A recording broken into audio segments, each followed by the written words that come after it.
How's it going, everybody? This is Rusty here at FCP Euro, and today I'm going to show you guys how to replace your rear brakes on the G01 X3 M40i.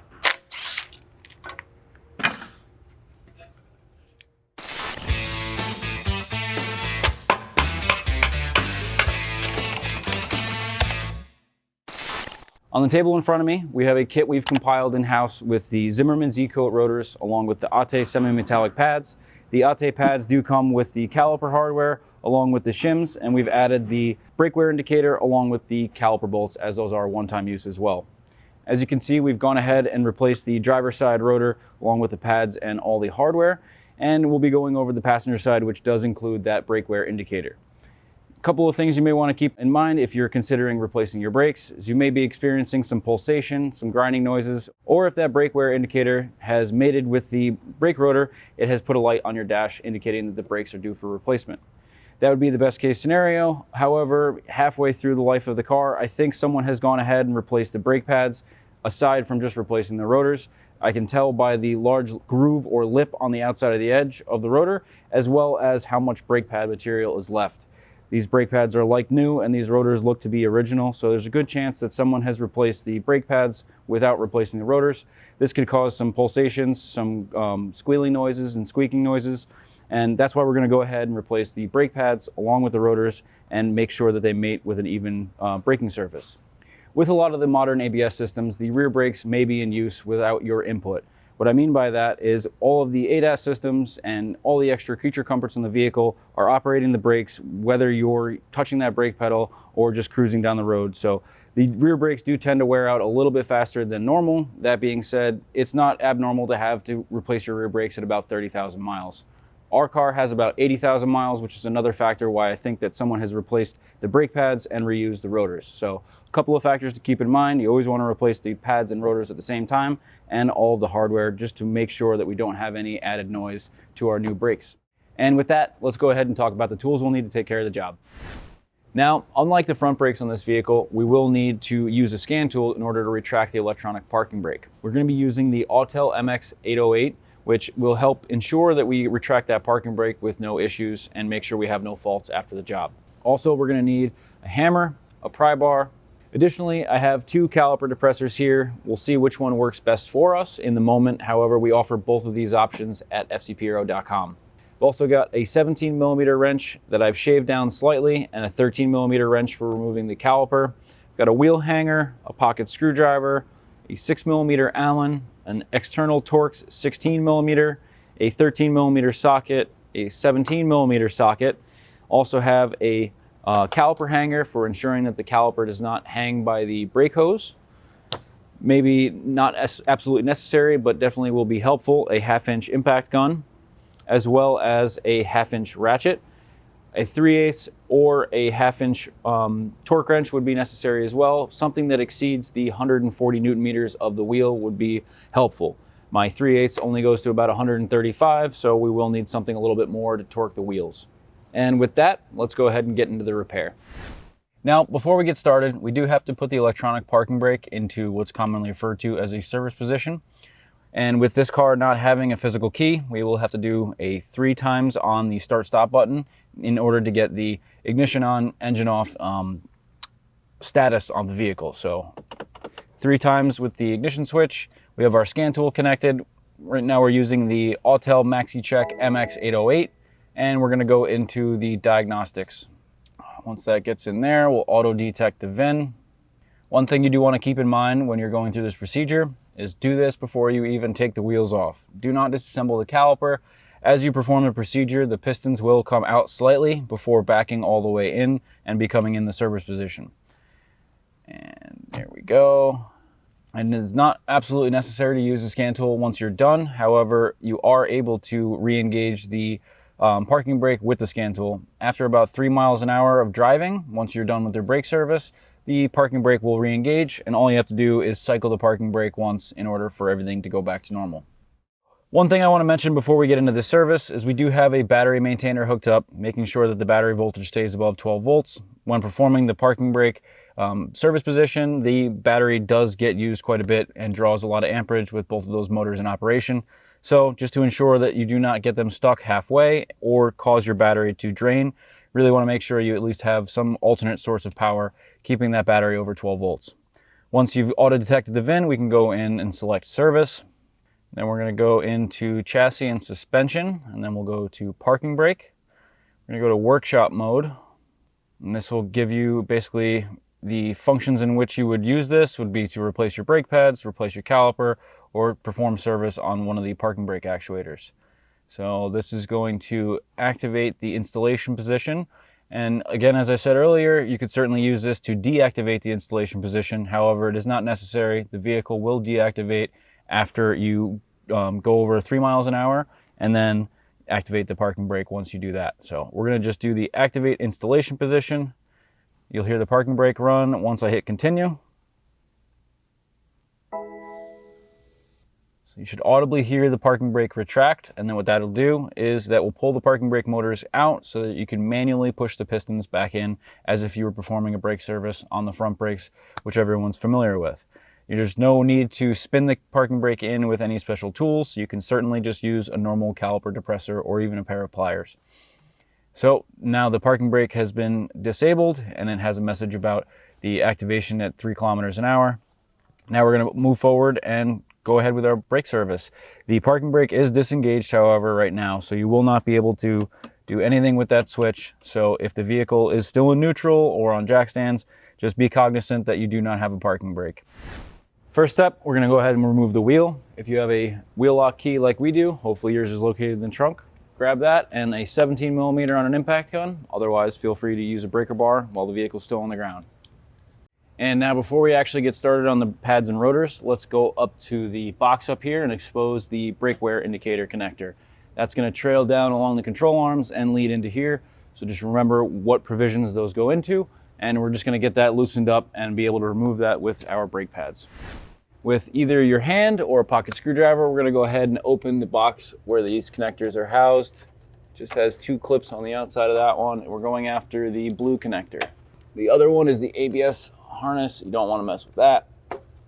And then from underneath, there is a provision in the back here where that just sits in place.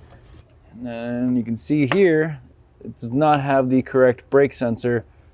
So it was not able to sit all the way in this groove and extend all the way up there. Let me just get this out of here.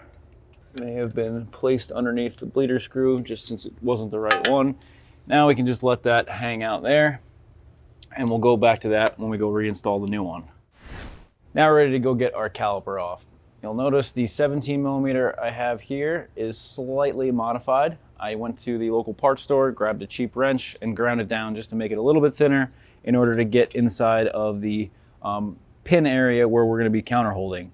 A normal 17 wouldn't exactly fit in this area, and even with me shaving this one down, it is still a little bit tight and probably could use a little more grinding. But I'm just going to crack both of these loose. That's tightening it, that's not loosening it. And of course, if you don't have a skinny 17, you could certainly use a pair of pliers, counter holding here. Just be very careful that you don't do any damage to the pin boots. So, as you saw earlier, these rotors did have quite a large lip on them. It may be difficult once you've taken out the hardware to get the caliper all the way out. You can certainly grab a pry bar or a large screwdriver, and what we're going to do is get between the rotor and the brake pad and just gently pry outward, which is going to depress the caliper a little bit. You could certainly go in from here as well, however, the body of the car is in the way. So we're going to try to get right under the brake pad and just basically depressing the caliper before we even go ahead and remove it. It's maybe a little bit more depression if you have a lot lower brake pads. You're going to be pushing that caliper all the way back. Once you get that loosened up, it's going to be much easier to take that off. And I'm going to just put a rag up on top of the control arms here and lay that caliper up top. There is not only the brake hose, but there is an electrical connector for the electronic parking brake. You want to make sure that you don't twist that, bind that, pinch that. So just be careful when you get it off, and do not spin the caliper in any certain direction. The brake pad sensor will stay with the brake pads, and we'll get our caliper up on top of these control arms and just let it rest there for now. And then the brake pads simply just pop out of place. You may need to use that pry bar if they have a lot of rust buildup in here. You may need to get in here and wiggle them out, but for the most part, they should be somewhat easily removed. As you notice, the brake wear sensor is on the outside pad on removal, but I do believe, if I recall from factory, those are on the inner pad. So we're going to do a little double check and make sure that that is supposed to be on the outside, but certainly could be on the inside. So we're going to verify that, and we'll catch you guys in a second. So as I suspected, we did step over to the instruction manual, and per BMW, the brake wear sensor should be on the inside pad, which is what I've seen pretty much in my entire career. Unless the vehicle has had two sensors, then you'll have one on the outside as well as the inside. But someone's been in here, someone's had this car apart before, and the sensor was mounted on the outside. You should also notice that the brake pads do have two different sides. You'll have two brake pads like this in the kit, and then two with the shim that covers the brake wear sensor. So again, you'll have inside pads with the sensor and the outside pads with the full open notch. Now that we've got that taken care of, we're going to go ahead and remove this caliper carrier. Now with an external Torx 16mm, we're going to go ahead and release the caliper fasteners here. It should be fairly tight, so you may want to make sure you got some decent leverage, as the torque spec is about 130 Newton meters. Now we've got to go ahead and remove our rotor, which does have a 6mm Allen, and you could certainly put two of the wheel bolts back in order to counterhold with a screwdriver in between, or just use an impact gun and the 6mm Allen. And you may have a situation like this where the rotor doesn't immediately release. We're just going to go ahead and grab a hammer, give it a quick tap, and that should break free the hat of the rotor from the bearing hub. Now we're going to take a second and clean up this hub using a Brillo pad or a wire wheel, whatever you have at hand. Make sure you get some of this rust reduced from the wheel bearing hub. We're going to be doing another DIY in the future, so I'm probably not going to knock off too much of this rust, but I will clean it up sufficiently in order to get that rotor mounted up. You could even take a second to clean up your backing plate, as you're probably not going to have an opportunity like this to clean up all this stuff. But we're going to clean up the caliper as well as the bracket, the hub, and get everything serviceable and ready to go back together. So be right back. So as you can see, I cleaned up this caliper carrier a little bit. We just used some household degreaser and cleaned up most of the brake dust and debris. You could certainly get away with some brake clean. However, sometimes you may need a little bit of extra to get some of that added debris that's been caked on, heated up, and really get these cleaned up. Now, go ahead and start reassembling this carrier. First thing we want to do is pop these pins out and just check to make sure that they have ample grease on them, not too much, not too little. And we also want to make sure that the bushing on the end of this is not swollen. If you don't use the correct grease, you can actually cause the rubber on the end of this to swell. If you've ever seen anti-seize in this area, you actually can cause the rubber to swell, causing this to seize and then get stuck in there, causing your caliper to hang up. So with a little bit of silicone brake grease, we're just gonna gently apply that, not too much, just enough to make a nice thin coat on the end of this pin here. Again, too much can cause it to seize, not enough, or the incorrect can also cause it to seize. Just a nice thin coat, nothing crazy, and a little dollop on the end is a little extra, but you want to make sure that this can go in and out of there equally and evenly, and the same thing on the other side. And you'll notice one side does have the rubber portion, so make sure you don't mix those up. And if you're doing both of the rear brakes at the same time, make sure you don't mix up your carriers, as they do have a direct footprint for either side. There is a right and a left. So same thing as before, just a thin layer of grease, spread it throughout, and then we'll go ahead and put that back in to the caliper carrier. Make sure that they spin and move in and out easily and freely. All right, and that takes care of the pins. We've also removed our old shims. As you can see, they're caked with rust and debris. Go ahead and use the small screwdriver to make sure that we remove any large deposits, and you could even use a wire wheel or some sandpaper if it really is that bad. However, with the painted caliper and you use some sandpaper, you could start to remove some of the painted caliper.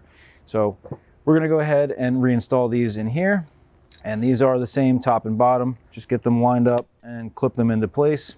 All right, and that pretty much takes care of the caliper carrier. As far as the pads, we did discuss the pad wear sensor is going to be easily installed at this point, and we'll just feed the wire through.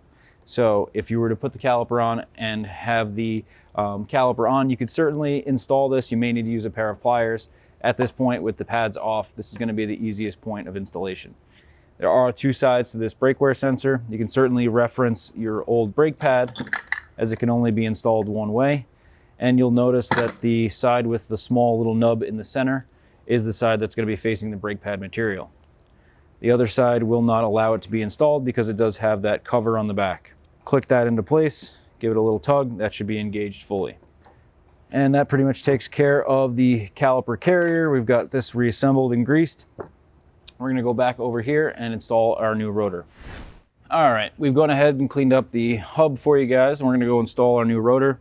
There's no need to use any brake clean. There's no oil on this rotor, so you don't have to do anything when you get this out of the box. It's ready to be installed. The coating will be worn down once you go down the road and the brakes begin to wear in. So don't be concerned of any missing coating. That coating is only there so that the rotor does not rust while it is sitting, and it also keeps a coating on the hat as well as the outer edge. So as these begin to wear, they will not have any rust showing on the outer sides. I'm just gonna zip this in with a gun, and then we're gonna go ahead and torque that to 16 Newton meters with the 6mm Allen. Now we've got our reassembled caliper carrier and 2 new caliper bolts. We're gonna go ahead and get this reinstalled. And you'll notice I'm reusing the old caliper bolts. We're gonna be going through and doing a wheel bearing here shortly once we're done with this video, so don't forget to subscribe and check out that video as well, in which we'll be replacing these bolts. I'm going to go ahead and snug these bolts up, but you guys at home should be torquing these with the E16 external torques to 130 Newton meters. All right, now we're ready to install our brake pads. We do have the new shims in there. You could certainly add a tiny bit of grease on the ends here, and getting the brake pads in and out will be much easier. However, we're actually going to be doing a big brake kit later on. So again, don't forget to subscribe for that one as well. And it's just going to make a mess when we go to take everything apart. So certainly apply a very, very thin amount of grease on the contact points would be advised.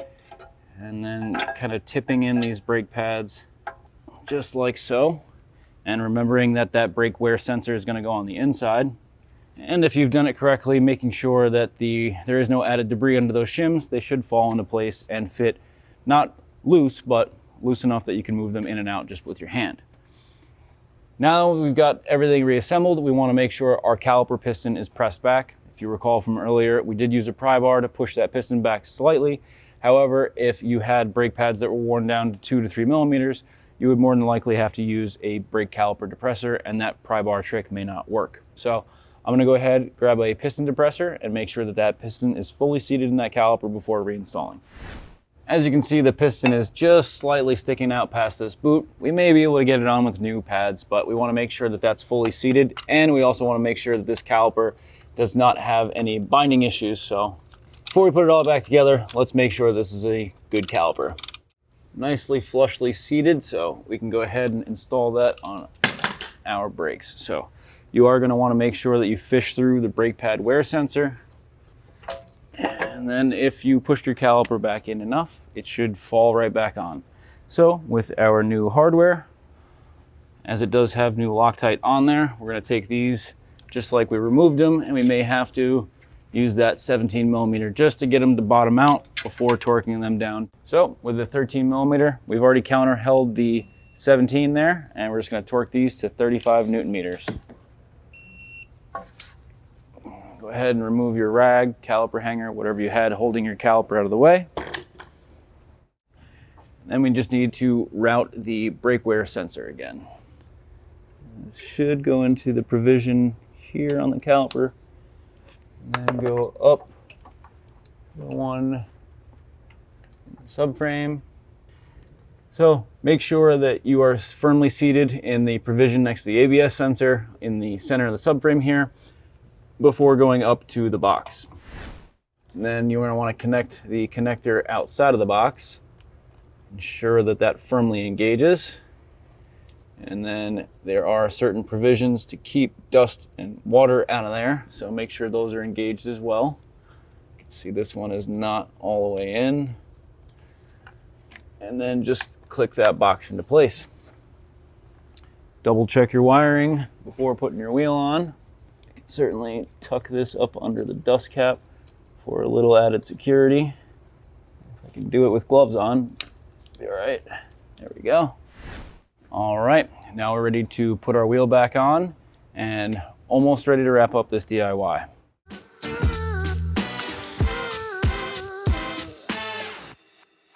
All right, Now with a 17 millimeter and a torque wrench, we're going to torque this to the final torque of 140 Newton meters. And that pretty much wraps up today's DIY on the G01 X3 M40i rear brakes. I hope you guys enjoyed today's video, and if so, hit that like button. If you have any questions, comments, or concerns, drop down in the comments section below. Don't forget to subscribe, because we may even be doing a rear as well as a front big brake installation on this G01 X3 M40i. As always, thank you guys so much for watching, and we'll catch you on the next one.